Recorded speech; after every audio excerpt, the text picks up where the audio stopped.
Jay, PE. PE. Napakagandang salita niya. Pero, oo nga, nagagawa natin.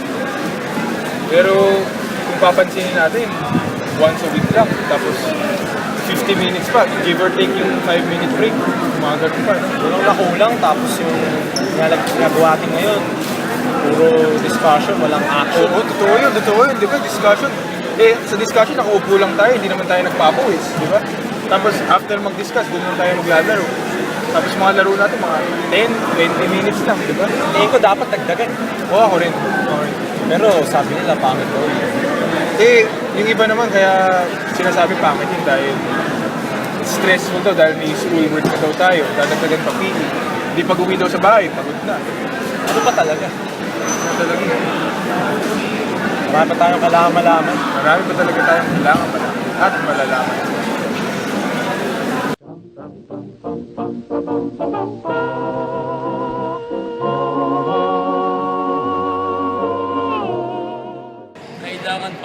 Kailangan bang dagdagan ang PE session every week? Kailangan. Una, for fitness reason, okay? Yung sinasuggest ng mga expert para ma-maintain mo, para maka-achieve ka ng magandang fitness level, you need to expose your body sa physical stress. For example, running or strength training. Yung pinaka-ideal is 3 times a week. So, kung ginagawa lang natin once a week, wala siyang tinatawag na positive effect or benefits. Pagdating naman sa sports skills, kung gusto nyo matutunan nyo, for example, yung how to dribble the ball, how to shoot the ball, kailangan din. Actually, may yung tinatawag na, sa long-term development concept na yung tinatawag na 10,000 hour rule. Ibig sabihin nun, kailangan mag-train 3 times a week, 10 to 12 years. Kung gusto nyo mag-improve talaga yung tinatawag na elite level. So, kinakailangan, kasi ang sinasabi nga doon, para ma-master mo isang skill, kailangan yung pinaka-keyword is repetition. Paulit-ulit na ginagawa. If it's once a week, walang mastery. Dapat bang dagdagan ng oras ng PE? Oo. Yes, because students, even though they are young and their metabolism is quite fast, they need all the physical activity that they can get, not only to maintain their health, but to offset any other excess energy that they may have also, which makes them quite noisy or boisterous sometimes in class. Ulit ang tanong. Dapat ba dagdagan ng oras sa PE?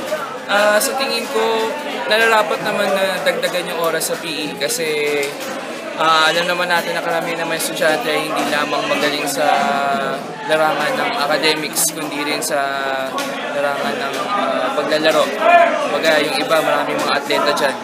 So, isang magandang pagkakataon din to para yung mga magagaling sa physical na laro, sa physical na gawain, na ipakita yung mga kagalingan nila. At sa kasabay na rin ito yung para yung iba, yung hindi rin magaling sa mga physical din na aspeto, mabigyan rin sila ng pagkakataon para mag-exercise at matuto maglaro ng iba't ibang sports. Kasi sabi nga nila, sound mind and sound body. So dapat di ka lang magaling sa academics, magaling ka rin sa mga physical na sa paglalaro. Dapat bang dagdagan ng oras ng PE kada linggo? Oo, dapat dagdagan. Bakit? Para mas maraming free time. Dapat ba dagdagan ng PE kada linggo? Oo, sa tingin ko kulang yung oras natin sa PE kasi yung mga PE teachers nagwawala na hindi maganda yung research papers natin. Tapos yung tinuturo lang nila 10 minutes per session tapos hindi pa yun once a week. Kung minsan once a month pa nga tapos nagwawala pa sila. Dapat ba dagdagan yung PE bawat week? Para sa akin, dapat dagdagan ng PE dahil maraming estudyante ang masaya tuwing PE. Tapos hindi lang nagiging masaya ang klase, nagkakaroon din sila ng class unity pag naglalaro ng mga sports. I think we should have longer time for PE because physical education is an important part of our curriculum, and can't be stressed enough that students nowadays have to be more healthy and more active so that they don't get overweight or in danger of obesity and other diseases that can come from an unhealthy lifestyle. Isip, dapat bang dagdagan yung oras ng PE kada linggo dito? Depende naman. Kapag first to third year ka naman, pwede naman kasi yung mga ginagawa naman natin sa PE nung first year tayo at hanggang third year, mga basketball, volleyball, soccer. So may ginagawa naman talaga tayo nung time dun sa PE. Pero ngayon naman sa fourth year, wala naman tayong ginagawa. Free time, gagawa pa nga tayo ng paper for our grade. Kasi para sa akin naman, hindi naman yung tunay na definition ng PE na kailangan magawa ng workout regimen or na parang ng paper na i-grade ang inyong PE grade basehan doon. So, depende talaga kung first year ka, third year. Sa pangkalahatan, oo, hindi. Oo, hindi. Sige, oo. Oo, syempre kasi PE ito masayang subject ang PE, no? Lalo na pag before recess o before lunch. Tsaka pampa-exercise kasi kailangan natin to lifestyle pare. Lifestyle. Kaya, yun. Oo naman, kasi ang PE ay parang pinapakita niya ang pagiging aktibo ng isang mag-aaral sa mga laro tulad ng basketball, soccer. Kaya kailangan mas maraming oras dito para masaya yung panahon ng estudyante. Para sa PE. Dapat ba dagdagan ng oras? Kasi alam nyo naman ako basketball super, nakikita nyo naman So, sa tingin ko talaga kailangan dagdagan yung oras para sa PE. Kasi yung PE, physical sport yun. Kailangan natin ihubog ang ating sarili, hindi lang sa isip, kundi sa buong katawan din. Kaya, Yon. Sa tingin ko kailangan dagdagan kasi almost the whole week nakaupo lang tayo sa classrooms. So I don't think na 1 week is enough just to make bawi the time you stay in the classroom like doing nothing. Well, not nothing. Pero yung mga physical activities, diba? Kailangan din natin. Yeah, and we also need physical activities to keep our body healthy, especially in our ages where we develop. Dapat tong dagdagan kasi mahalaga sa atin ang kalusugan. Sinabi nga ng Ateneo na sound mind and a sound body. Pero ano mangyayari sa atin kung 50 minutes lang per week yung PE natin? Ano mangyayari sa sound body, diba? Kung sound mind lang palagi. Oo, kailangan dagdagan kasi minsan masyadong matagal yung mga lecture natin, masyadong matagal yung mga sinasabi ng mga coaches. Kaya hindi na nagagawa yung dapat gawin natin sa PE.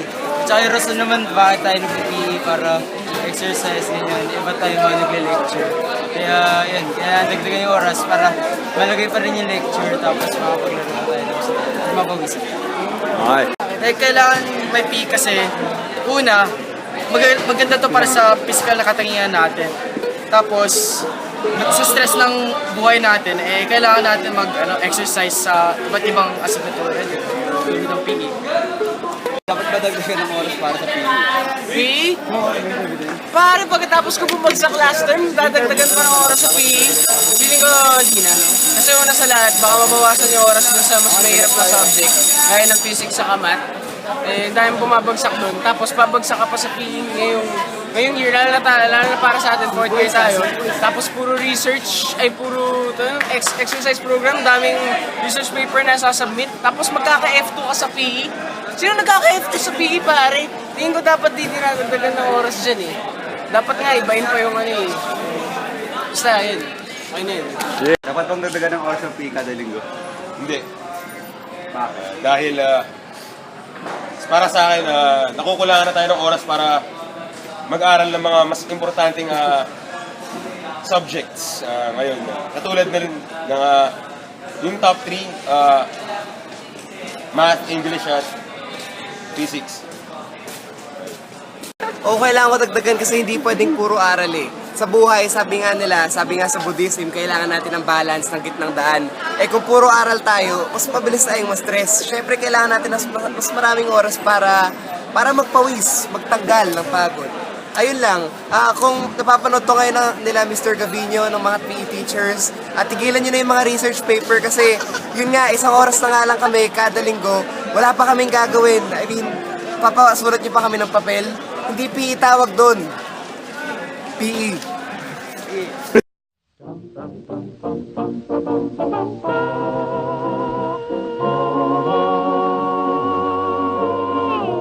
Sa paanong paraan po ito ipapatupad?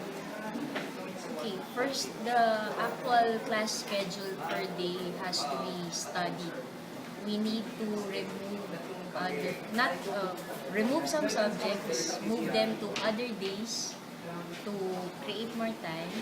For example, homeroom period, we may need to spread out homeroom period during the week instead of having it as one whole block on a Monday, so that the extra time we gain from it can be put for another PE time, or you can also consider shortening PE itself and spreading it over all the days of the week. And consider having longer days on a Friday, although our schedule is actually very congested already.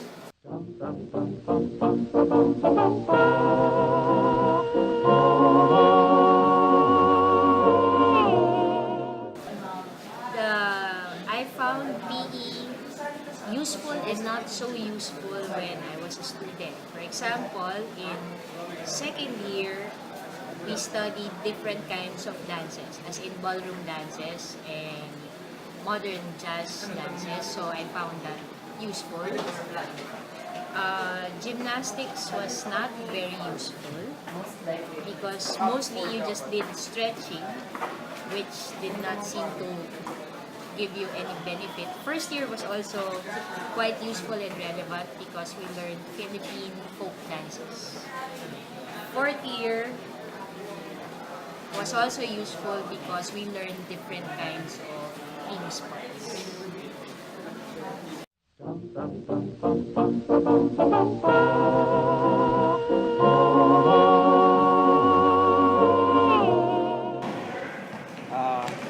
Bilang mga coach po sa Ateneo, ano po ka-importante na may alam po yung estudyante sa tamang pangangalaga sa katawan, saka ma-engage sila sa mga physical activities? Ay, napakahalaga yan kasi alam nila kung ano yung ginagawa nila. Tulad na maintindihan nila yung benefits o kaya yung positive effect ng exercise on themselves individually and at home.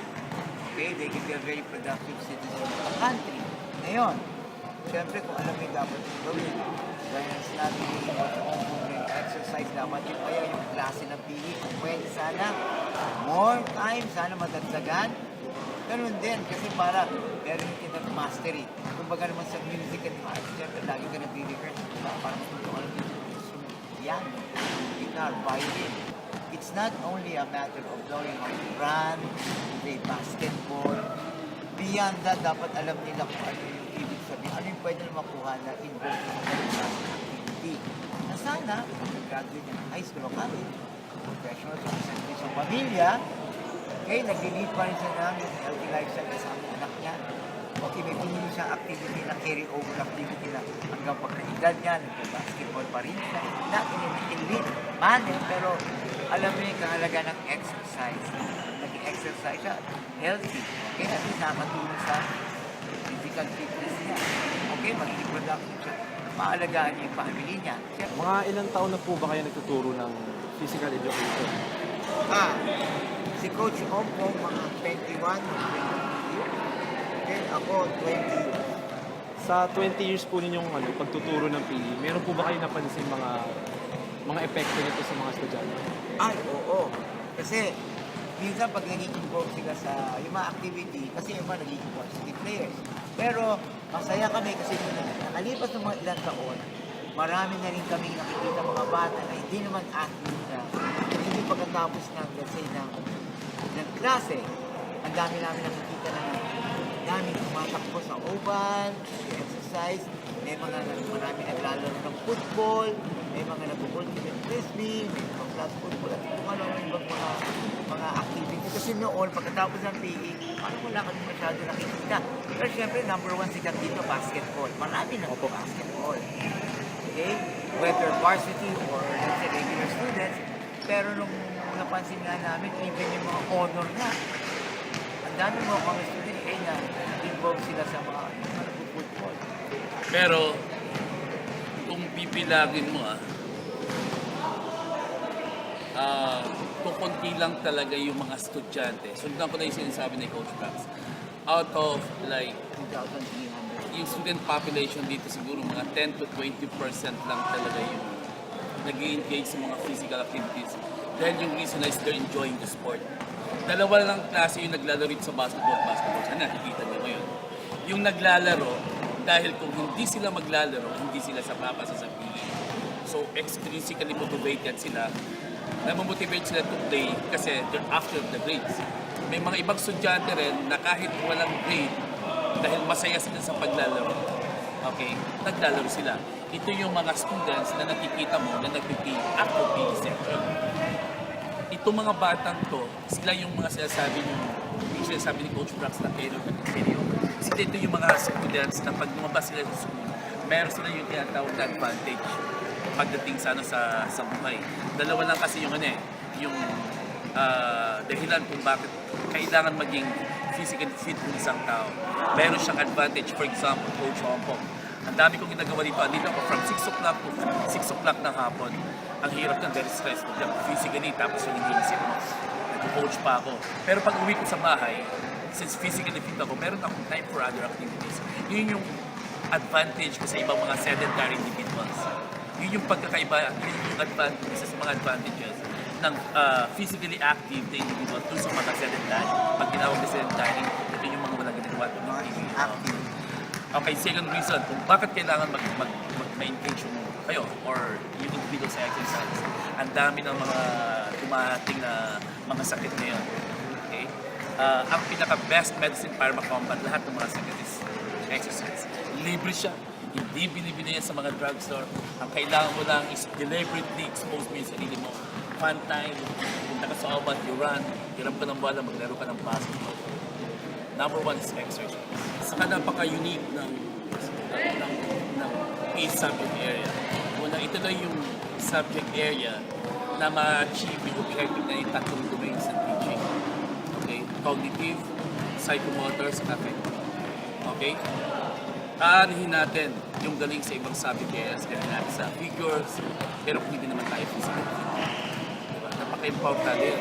Kaya nga, last time ni Coach Ompong, kailangan panindigan natin yung sound mind and sound body. Dapat ba dagdagan ng oras para sa PE? Oo. Ayon sa isang aral ng gobyerno, dapat 1 oras o mahigit ang nilalaan ng eskwelahan para sa ehersisyo. Ngunit, sa AHS, 50 minuto lang ang nilalaan. Pero, nasa estudyante rin na mag-ehersisyo kahit sa labas ng PE dahil importante ito para sa kalusugan ng isang tao.